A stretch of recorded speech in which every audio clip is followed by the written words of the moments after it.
بسم اللہ الرحمن الرحیم۔ السلام علیکم ورحمۃ اللہ وبرکاتہ۔ میرے ناظرین، امید ہے آپ خیریت سے ہوں گے۔ میرے ناظرین، آج میں آپ کے ساتھ ایک بریکنگ نیوز شیئر کرنے جا رہا ہوں۔ وہ یہ ہے کہ آپ کے علم میں ہوگا تحریک عدم اعتماد آج پیش ہونی تھی، اور اس سے پہلے ہی عمران خان صاحب نے ایک بڑا اعلان کر دیا ہے، کیونکہ اپوزیشن کے پاس یعنی کہ جو تعداد تھی ممبران کی وہ بہت زیادہ ہو گئی تھی۔ اگر تحریک عدم اعتماد پیش ہوتی تو کبھی چانس تھے کہ عمران خان صاحب وزیر اعظم نہیں رہنے تھے۔ انہوں نے کیا کیا ہے، انہوں نے صدر پاکستان درخواست دے دی ہے کہ وہ اسمبلیاں جو ہے تحلیل کر دیں، اور انہوں نے خطاب کیا ہے۔ کیا خطاب کیا ہے؟ الیکشن کے بارے میں۔ یہ آپ ویڈیو دیکھیں، یہ بہت بڑی بریکنگ نیوز ہے۔ بعد میں نے ابھی سے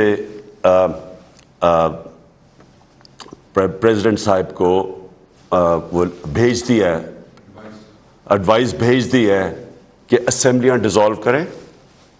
ایک ڈیموکریٹک سوسائٹی میں ہم ڈیموکریٹس عوام کے پاس جائیں، عوام سے الیکشنز ہوں، عوام فیصلہ کرے کہ وہ کس کو چاہتی ہے۔ کوئی باہر سے سازش اور پیسے کی بوریوں سے لوگوں کو خرید کے اس ملک کی تقدیر کا فیصلہ نہ کریں۔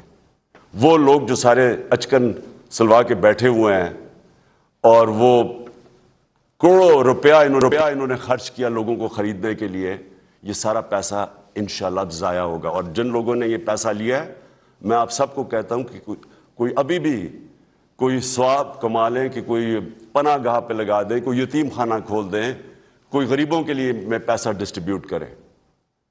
اور میں اپنی قوم کو آج کہتا ہوں کہ آپ الیکشنز کی تیاری کریں، اور آپ نے فیصلہ کرنا ہے، کسی باہر کی قوت، کسی کرپٹ لوگوں نے فیصلہ نہیں کرنا۔ تو میرے ناظرین، آپ نے بریکنگ نیوز دیکھ لی ہے، عمران خان صاحب کی تقریر آپ نے سن لی ہے۔ انہوں نے عوام کو یعنی کہ یہ اعلان کر دیا ہے کہ الیکشن کی تیاری کریں، اور انہوں نے ایک بات یہاں پہ اور کہی ہے کہ جنہوں نے اچکن اور شیروانیاں سلوا کے رکھی تھیں ان کی وہ دھری کی دھری رہ گئیں۔ اصل میں دیکھا جائے تو عدم اعتماد کے ووٹ میں عمران خان صاحب کو نظر آ رہا تھا کہ میری اس میں ناکامی ہونے والی ہے، تو جن کو یہ یعنی یقین تھا کہ ہم جیتیں گے، انہوں نے شیروانیاں بھی سلوا لی تھیں، تو عمران خان نے ان کے اوپر بہت بڑا وار کر دیا ہے۔ تو اللہ رب العالمین سے دعا کریں، اللہ رب العالمین ہمارے ملک کے حق میں جو بہتر ہے وہ کرے۔